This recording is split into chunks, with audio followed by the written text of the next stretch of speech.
Okay, kia ora everybody. Welcome to this chit chat where I am joined by Nik Laing, who is beaming in from Port Vila or Port Vila, is it, Nik, Vanuatu? That's the one. And Yes. also Paula Wine, who is beaming in from Hamilton, not too far down the road from me here in the Waikato. Good afternoon, ladies. Good afternoon. Hello. It's really great that both of you were willing to give up a little bit of your time this afternoon to chat with me about your journey into leading structured literacy and to potentially share some of the lessons that you've learnt. It's, as you know, a really exciting time here in New Zealand with the Minister mandating structured literacy. And so I'm really hoping that there's going to be some other leaders and some teachers that are really going to find this chit chat and what you have to say really, really insightful. So Paula Wine is a principal, or is the proud principal of Woodstock Primary School, as I mentioned, in Hamilton, where she has worked for 3 years. Prior to this, Paula was privileged to be part of the foundation leadership team, which started 2 new schools in Hamilton, a large primary school and then a junior high. And Paula, I will add to that it's been a real privilege to observe your passion in this space and your commitment to taking your entire team with you. I remember coming to that first teacher only day when we were starting to work alongside you, and it was really evident then and there in terms of your commitment to leading through this change. Nik Laing is the head of the junior school in Port Vila in Vanuatu. Port Vila International School is a not-for-profit independent institution in Vanuatu and is dedicated to delivering excellence in education. And I first met Nik when, Nik, you were working as a team leader at Whangamata Area School here in the Coromandel in New Zealand. So it's been a real, I don't know, like a proud mum moment for me to see you take structured literacy to Port Vila in Vanuatu and see, you know, the influence that you have had has been absolutely commendable. So congratulations on the change that you're making there. Really, really looking forward to hearing some of your insights, particularly when your setting is somewhat different to Paula's. Yeah. So the first question that I wanted to launch into this afternoon, ladies, is to have you share with us a little bit about implementing structured literacy in your setting. So I'm going to go to you first, Paula, and ask you to share a couple of things that have been really important when you've been considering implementing consistent evidence-based structured literacy in your setting. Thanks for that. I started at this school in 2021, and I think probably the first thing was that there was a compelling reason to do something. And for a very long time now, as you know, Carla, I've been really interested in this area. And I believed that structured literacy was the way to go and that it would have the maximum impact. So in 2022, in 2021, I put it out to the staff to see if there were any teachers who would like to do a trial. And that's how because I was new to the school, I was reluctant to make sweeping changes. If I'd been in the school longer, it would have been something that we could have, come to on the journey together. But because I was relatively new, I wanted to get buy-in. So that was one thing that I did. And it was based on the data that there was a need in our school for some accelerated learning in the area of literacy.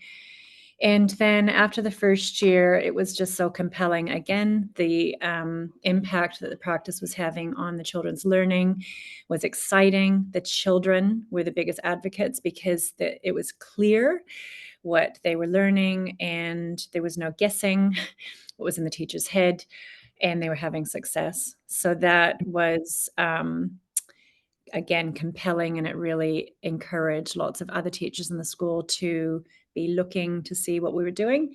And then it was an easy decision at the end of 2022 that this was something that would be a school-wide focus.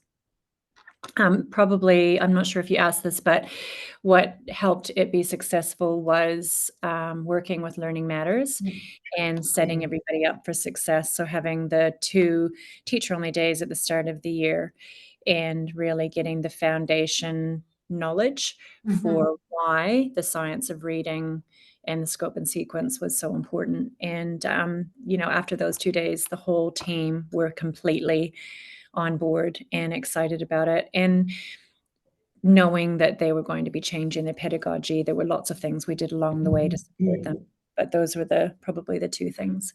Mm. Earlier, you were sharing about, that there was a lot of evidence and there was a lot of compelling evidence, and that the students really spoke to their successes. And as you were saying that, I was thinking, you've just talked about the importance of everybody coming together and having the opportunity to do that professional learning together.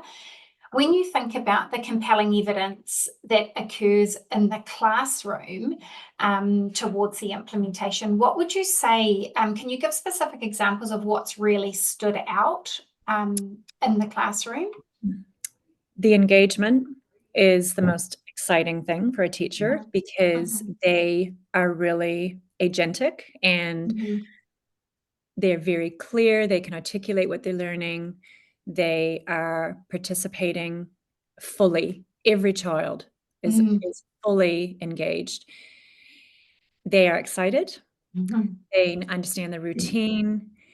And that's really exciting because it makes the job easy, right? Because the kids are getting their books out. They know how to set it out. And they are it's clarity of learning and the purpose of the learning.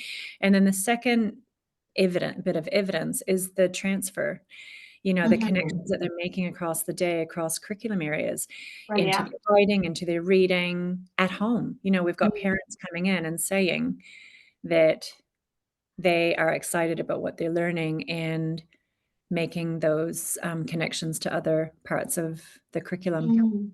And isn't it interesting, Paula, because often I'm sure you both will have experienced this in your roles as leaders, but one of the things that I often am challenged with in dialogue with different professionals, but isn't it so boring? Like people will say to me, but isn't this so boring for the kids? Don't they just get sick of this? Because that's often the piece that people sort of looking from the outside who are not across it yet say. So it's really interesting to hear you say about the students engaging in the routine. I would say they engage because of the routine. They know what to expect. They know how to participate. They are experiencing success. And there is a lot of confidence and enjoyment that comes from routine. The consistency is something that gives them security. And because they need practice to embed new learning into their long-term memory and then to transfer it to other areas of their learning, they appreciate that. It's actually, it's exactly what they need. Repetition is key, right? For all of us. None of us learn anything in one exposure. So, and I think it's what the teachers have said to me and what I've noticed from practicing teaching structured literacy is that children do not do well at guessing what's in the teacher's head. And that is that ambiguous approach to teaching that can happen can be very engaging and fun, but there's no definite learning that's happening. And I just think the progressive nature and the repetitive nature and the really clear learning that's happening makes the children really confident, happy, and I think they enjoy it. That's what they're telling us. Probably the only thing is and because our practice is developing, is the children who are very, very high. And we are learning as practitioners how to stretch those children. But we've just accepted that we're on a learning journey. And that is something that we know will come and is already coming. So. Brilliant. Thanks, Paula. What about for you, Nik, in your setting, when you think about, well, tell us a little bit about how you have gone about implementing structured literacy in your setting in Port Vila. Well, it's really interesting to hear Paula's responses. So similar to the feedback I would give for the time I had in whangamata in New Zealand, and the feedback I would give for the time I'm having here, just around engagement, just that focused attitude. It's like we're here to learn and we're learning, and the students are loving it. Three very different schools, three very different communities of learners, but some of those outcomes around that qualitative practice is just fantastic. It's really exciting to see. So ditto here. We have got a lot of great things happening, and we're also in that developing stage. So through my time in whangamata, we were able to work alongside teachers and get things implemented and going. And Carla, you're still working in that space, is that right? Yeah. And here we've been lucky enough, prior to me even beginning last year, our principal had reached out to Ideal or Learning Matters and just putting feelers out, would what you offer support our learners in our diverse setting. And so she began that conversation then. So I'm pleased she did, because then when I turned up, it continued to be a conversation we had. It's a really interesting setting here in the fact that probably I need to let you know what Port Vila International School is like. We have about 450 students. Nearly 50%, fluctuates around 50%, Ni Vanuatu, so they're local students. And the bigger chunk of learners here across the whole school are Nivan students, then Australian students, then Chinese students. And across our school, we have 23 different languages spoken on a regular basis. So the last few enrollments we've had in our junior school have been children from Kazakhstan, from Cyprus, and Australia. So, you know, we've got a lot of new learners coming. So for us, it's all about literacy and learning, but actually there's becoming more of a sense of urgency and a sense of purpose that we're actually teaching English. We're English teachers. We are all EAL teachers. We're all needing to support all learners for all these different contexts and different backgrounds. So big learning curve for me in some of those areas, but bringing what we know through the professional learning through Ideal has been gold in this setting. And I'm sure that there will be many benefits. One of the things that I experience at has been the benefits of both explicit instruction, but also our strategy for implementing this change in curriculum. I think that there's been an awful lot of learning across the country, but also in some outreach international locations such as yours, Nik, where we have so much that we have learnt that we can bottle and transfer into other curriculum shifts as well, which is really exciting. 100%. You both mentioned, you know, one of the things that I've really taken from the start of this chat is that in both of your settings, there were a number of commonalities such as the student engagement, etc. But one of the glaringly obvious ones for me was that leaders have really taken the time to investigate, to get your heads around what this is and what needs to happen moving forward. And I know in my experience where we engage with schools who are moving into structured literacy implementation, the outcomes are very different where leaders don't engage or don't build their own knowledge. I'm sure you've seen this across, you know, varying levels of this across your principal colleagues. So one of the things, and that's kind of a bit of a segue for me into asking you, what did you, or what would you recommend people consider before implementing structured literacy? You know, like it's seemingly apparent that here in New Zealand, principals are going to have no choice in state schools anyway. They are going to have to implement structured literacy. So what is it that you really considered, and what would your advice be? Let's go to you first, Paula. So one of the things, as I was listening to that question, that possibly not all principals would choose to do, I decided to teach. So I taught last year for a day a week. And I really feel like that was, in addition to attending every PLD session that the staff did and doing my own research and learning, I feel like actually teaching the program, it was exciting, it was really enjoyable, and it helped me be on the waka with the staff so that it wasn't me asking them to do something that I was actually willing to walk the walk as well, and to, work through the kinks or the tricky bits of learning a new pedagogical approach and a new content, body of content. So it was nice that part was really neat, to be a learner with the staff. It felt like we were all in it together. And then I think, in addition to all of that, I think it's really, like you say, the leader being completely invested and having done the research and having an understanding of the why. And then I think it's having a co-constructed, at least with the senior leadership team, a plan. So for us, it's not a rush. It's 3 years, and we don't have to, it's not fully cooked in the first term. And we've just done it in a really measured way. We thought the first half of the first year was focusing on spelling, and then people who wanted to dip their toes into the spelling and the reading could start the second half of the first year. And then this year it's across the board where everybody's doing everything. So that has felt really manageable. It feels like the change process can be really challenging for some teachers because it's uncomfortable, because it's different. It's different from what they have done by default. And so it takes more energy, it takes more thinking, it's clunky, it can be clunky. And it's just making sure everybody's moving in the same direction so that we're all experiencing it together and supporting each other and having those professional conversations as we go.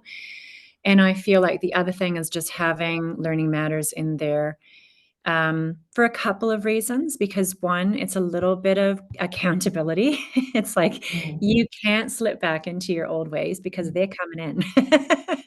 And when they come in, I really feel like it was a gentle, fun pressure. And then when they did come in, we just got so much out of the coaching, the in-class coaching, and then the PLD sessions. And then the other thing that we did, in the second year, was we just put a huge amount of funding into getting decodables for the year 4s to 6s, because we knew that we didn't have what we needed to do a good job. So that was us. Yeah, well done. Thank you. What about for you, Nik? Very much the same story as Paula's for the work that we were doing in whangata and stepping things out across a few years. Definitely fast tracking it now at PVIS. We have a very unique staffing culture in the fact that we have a lot of transitional staff. So teachers come for short-term contracts. We don't hand on heart believe we will have the same people for 3, 4, and 5 years. So the building of knowledge and understanding and that consistency of pathway looks a little bit different. And we've just had to really get skipping along that path, to be honest. Thanks to Fiona's support, we've gained some really quick ground, actually, supporting teachers. Probably one thing that's a little bit different too is that most of our teachers when I began last year, are from Australia, and we don't need to spend any time convincing them that structured literacy is the way. That is common practice for them to teach at least some kind of phonics or to value explicit instruction. So that in itself has been quite different, and less time convincing and more time, okay, I agree, now how are we going to do this? And then stepping through the ideal platform together. So that in itself is Nik, refreshing. when you said that earlier, I know when Fee came and spent a week with you guys, that she did spend some time doing a whole lot of different things. But I know even in that first visit, because of the remote nature of our work with you and the cost involved, that she actually did spend some time too working with you on streamlining your, what we would call here in New Zealand, local curriculum. So that's a piece of work, isn't it, that you've really had to fast track the development of that because of the kind of 2-year cycle of how your teachers come in. Nik, I think and really just keeping in mind that, keeping in mind that sense that we need to be working cohesively already with our learning support coordinators, with our EAL, people with the EAL hats on. We just need to make sure that together we're building this as a school-wide, our capacity as a school for the future. So not just in this little moment while someone's here doing a bit of this and that, but actually sustainable pathway for the future. So working alongside all stakeholders and building into that, like I say, fast tracking, but cementing some things in place for the future. I Sorry, feel Paula, like, what were you about to say? yeah, no, I was saying I feel like you've raised a really good point, and that is that whole sustainability, and when new people join the team, which is a reality, especially now, when people are moving and changing schools. So I think that's a really good point. It's like sitting at those. One really exciting thing we have always known but recognized and are now actioning is the fact that in every primary classroom, every classroom teacher has a teaching assistant. So that's a local Ni Vanuatu man, lady, teacher, teaching assistant who works alongside us. And so that's an absolute benefit to all. And with that, typically our teaching assistants have been here for a long time. They're not going anywhere, they're enjoying it, they're part of the team. So this next 6 months is really looking into building some consistency of professional development for them to be that tier 2 level of support, particularly in reading instruction. They have the skills already sitting there for spelling because they're learning at the same time as a teacher is teaching, which is pretty exciting. And they transfer that into small groups for spelling. But now for reading, working alongside Fee to do some work with our teaching assistants around assessment, looking in and then saying, so now what do we know and what do we do with this? And creating a very simple lesson sequence for them to support tier 2 learners. That's really cool. Receiving tier 2 intervention. Yeah, it's super exciting. So watch the space. Yeah, very cool. One of the things, I wrote down so many things as you two ladies were talking then, but a couple of the things just to recap on that I think are really, really important. And you didn't voice this, but I know it happened, Nik, because I got to see the photos of this happening. But leaders attending the PLD, pardon the pun, is a no-brainer. You mentioned about teaching the sessions, Paula, and I know that's same for Nik. And actually, I have principals' names popping into my head when you said that, Paula. I remember being at the NZPF conference last year, and a whole lot of principals came up to me and said, "I've been teaching this stuff, Carla, and I really love it." And the deputy principals were telling me, "You've got to get in." And I thought, I've never got the time for this, but they've been doing it, and they are just absolutely loving it. And I think, again, that routine for busy principals who are, your head's over here and all these different places, and you've got to extract yourself from those tasks and put yourself into that teaching. But it's like riding a bike. Once you get used to it, right, you just get back in there and off you go. And so you talked about teaching the sessions. In my experience in talking to leaders, that has built such incredible credibility for them with their colleagues and for that they lead. And I'm sure you would both agree that that's really enabled you to have such rich dialogue with your teachers and discuss things at a level that, if you weren't able to kind of take a risk and dedicate some time in your busy day to doing some of that teaching, you wouldn't be able to have that same level of dialogue, I don't believe.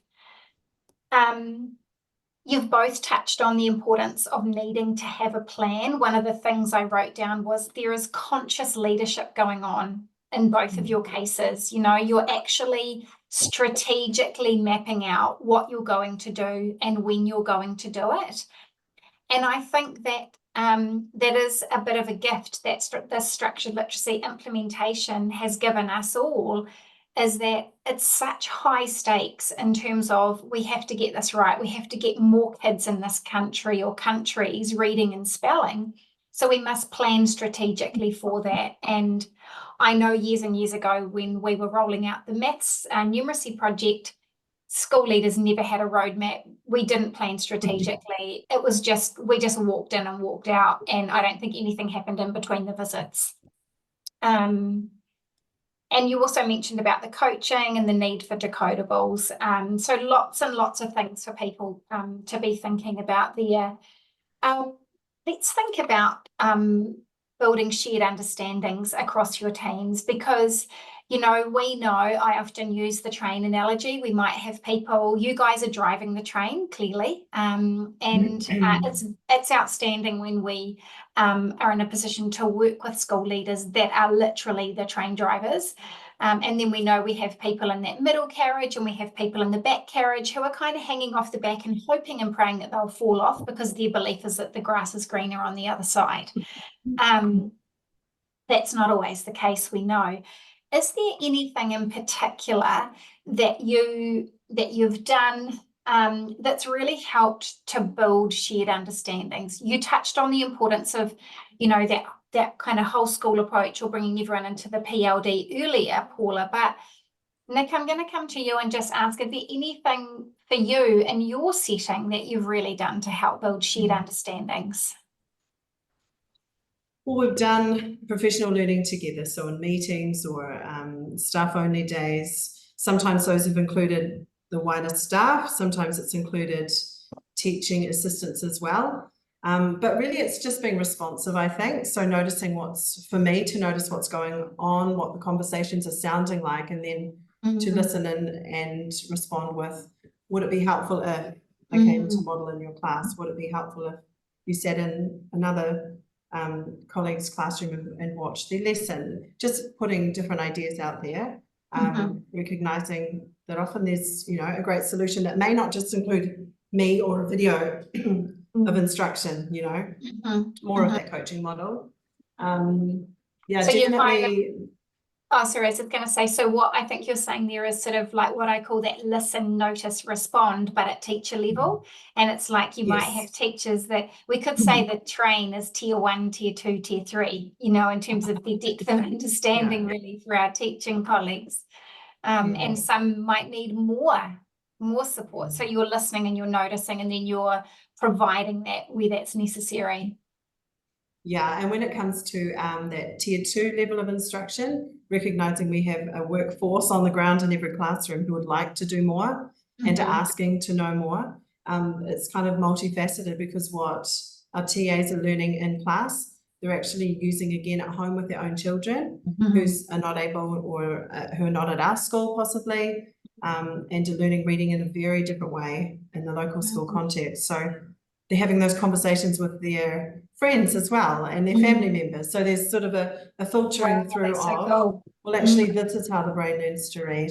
And even recently we did, so in our holiday block, teachers are out for 2 weeks, but for one of those weeks, the TAs come back in and continue working and resourcing and doing other things. So I just made a conscious effort to sit together with them and work through some of the science of reading. And I showed the Carolyn Strom brain, meaning mountain and village, and all of those things. That was responding to something I believe they would find interesting, and help them to understand just how our reading sessions and our spelling is structured. So just responsive. I think we all do that in a number of ways in every other area of our life. So when leading and when supporting that action to happen, it's a good thing. That's awesome. I do want to acknowledge that it's very difficult to do that without knowledge. So I really commend you on doing that, because you've had to build your knowledge extensively to be able to do that. What about for you, Paula? What are a couple of insights you can give us, or some tidbits around building those shared understandings? I feel like similar to what the things that you've mentioned, Nik, and probably similar to what you've said, but within our context, one of the things that we introduced was weekly walkthroughs, and it was to deprivatize practice and to be coaching colleagues, basically.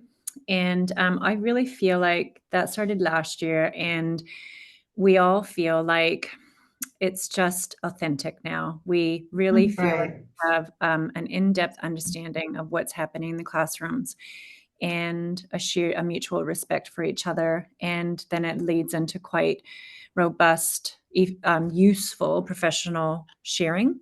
Mm. And one other thing I've noticed is that actually, I don't know what other schools find, but there's actually quite a lot of knowledge that you need to do this well. And we didn't necessarily all, depending on where we went to school when we were kids, we may not have that knowledge.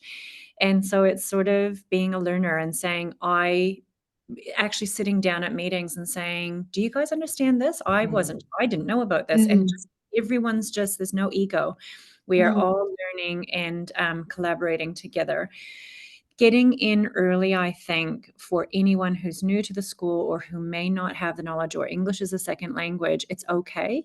But let's explicitly coach, because we don't have time. We don't have time for a whole year to go by.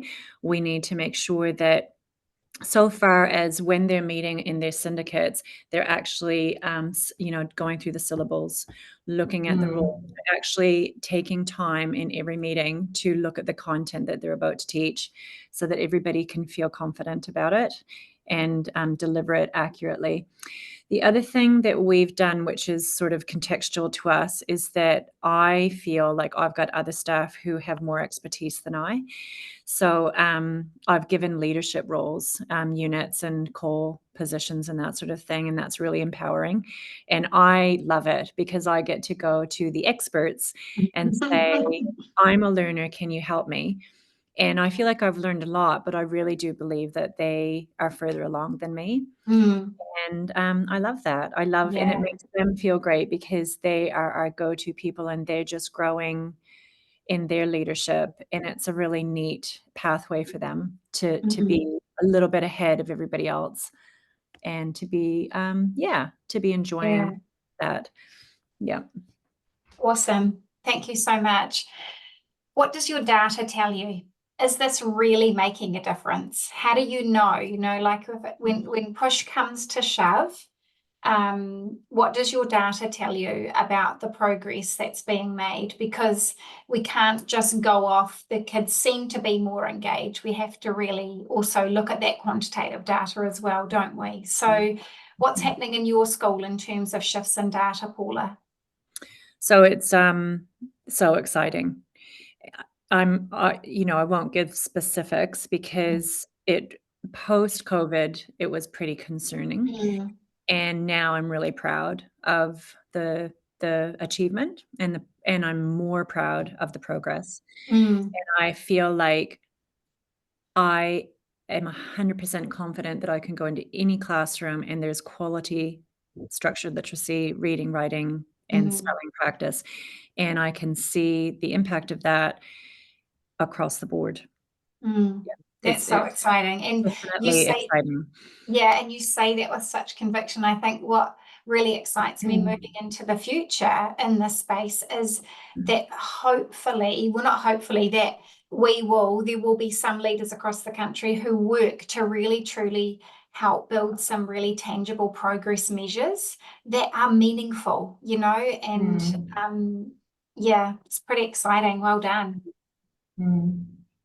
We have a lot of sort of not so much data flying around, but more conversations and comments. A teacher just mentioned to me the other day that she was sitting with her little small reading group in foundation, which is just the 5-year-olds, and they're reading, I am up, up, up. And next thing, this gorgeous little Vietnamese girl just calls out, we're reading. Just absolutely buzzing. And so the teachers comes and shares that same learning as well. It's pretty exciting. We have those kinds of moments, just those light bulb moments. And we're still yet to track some data in different areas, but probably one of I think a really meaningful document has become that allocation of intervention document. I'm really pleased that teachers feel skilled and aware enough to be able to complete that with fidelity, and that's what we just worked on recently. And it's from that document that we'll use to inform our small groups for Tier 2 intervention for reading. So I'm happy that that's sitting there. And the nice thing was even able to look into some data from last year. Those 4 children are no longer needing extra support. So those conversations are beginning to happen more readily, I think. I think we're seeing a lot more of that this year around leaders and teachers using the allocation of intervention template as a bit of a guideline to kind of moderate too. That's a conversation that often we have with schools around, you know, how do you know? And is my definition of Tier 2 the same as Nik's definition, the same as Paula's? Or are we all kind of seeing and thinking that a student requiring Tier 2 instruction is seemingly different in how they present? So there's some really exciting stuff happening in that space. I'm not 100% certain that we've got that 100% nailed down, that you know, those allocations, Nik, but it's an area that I know our team are continuously coming back to and thinking about how do we build that moderated allocation. Yeah, it's pretty exciting. And then, you know, the dream is to have it for us here in New Zealand is to have a nationally moderated so that we get some really clear national indication of what learning support is actually sitting, you know, from a need perspective. And from a leadership perspective, it's really exciting to see that teachers can have, even in the short space of time that we've worked with FEE, teachers have the knowledge and understanding to be able to, like you say, moderate. We're having more conversations around next steps for specific learners. We're looking at the EAL students. We're looking at those with learning differences, and just those fuller conversations are happening because the shared understanding base is developing and is, I believe, solid, and so that's great to see. Want just to add to your comment about the anecdotal noticing about the children, Nik, which is the best. It is the best. We've got similar observations and just this awe and wonder from the children who are 5 saying, you know, and then the parents coming in and saying, I cannot believe it's basically accelerated learning, and they just cannot believe the progress that they make in a term. And they go from, you know, coming in as a preschooler, and then next minute they can actually read. And yeah, it's really cute. And then we've got a teacher on staff who had his daughter went through basically whole language, and then his son started school when we started structured literacy, and he said it's just no comparison. He said he cannot believe his son, just how quickly. Awesome. So in kind of wrapping up our chat this afternoon, ladies, I want to come to what would your sort of final parting words of wisdom be for others who are moving into this space of implementing structured literacy from a leadership perspective? What would be your potential advice for them as they consider maybe how they're going to begin, or how they're going to continue to move forward with the intent of taking everybody with them on this journey? I think it's important to prioritize the fact that any shift like this is a teamwork. We need a teamwork approach. We need to know that we're not the only one. We're not the only talking head. We're not the only, please watch this and let's review and chat together at the next meeting. It has to be a teamwork approach. It needs to be, you know, obviously relevant to your context. And in Whangamata, I was able to work with our learning support coordinator, as well as building into other areas of literacy instruction alongside her, which was great. And here it's working alongside our other heads of school, and we've got a small coaching team.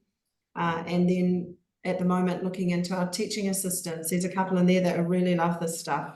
So how about we spend a bit more time together and build that team so that strength remains and is sustainable for the future.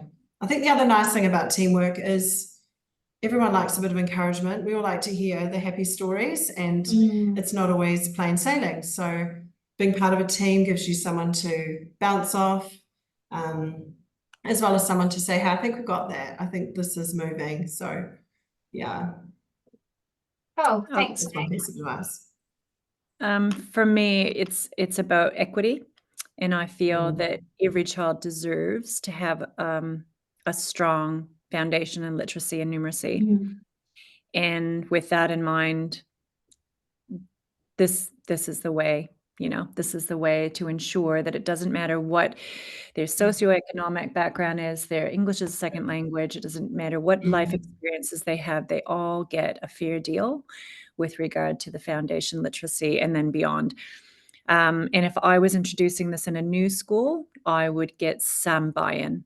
I would get some compelling why happening, and that would be looking at the data, visiting some other schools, or getting some other teams to come in and talk to some of my team or my early adopters and get some momentum and some excitement around it. Because if the team doesn't see the why or doesn't see a reason to change, it will be probably hard. But if people are really excited about the change and they can see what a positive impact it's going to have, then everybody will go for it. Brilliant. Thank you so much, ladies. You are both doing an absolutely stellar job in leading and walking alongside your people in your various settings. And that last bit of the chat, the thing that really rang true to me was the teamwork emphasis. You talked a lot, Nik, about bringing those different people into the team, and fundamentally, Paula, what you were just talking about there was actually potentially the process of building up that team, building up so that people have those shared understandings, even just a few people from the get-go, about the why, looking at the data, about going and seeing other schools in action. Because, this is definitely not a one-man show or a one-woman show in 3 of our case. We definitely need to have a team of people working in this space together. I really want to thank you both for joining me this afternoon. I know you're incredibly busy, but there have been so many valuable takeaways that I know people will listen to this and they'll either be like, yeah, I've got that going on, and it'll be real affirmation, or it'll actually stop them in their tracks and have them thinking about, oh, I do this bit, but I wonder if this could be something that we add into our discussions about how we lead forward with our structured literacy implementation. So thank you so much. Thank you to everybody who is also working in the space of leadership and working hard to make a difference. I just want to remind everybody about our Cultivating the Literacy Landscape symposia that are coming up later in the year in August. Incredibly excited to have Dr. Carolyn Strom, Sarah Assone, principal from Bentley West Primary, and also, of course, the hugely esteemed Dr. Anita Archer, who we all cannot wait to meet and hear more of her words of wisdom. So thank you so much, ladies, for joining us. Have a fantastic evening and keep up that stellar leadership work. Thank you.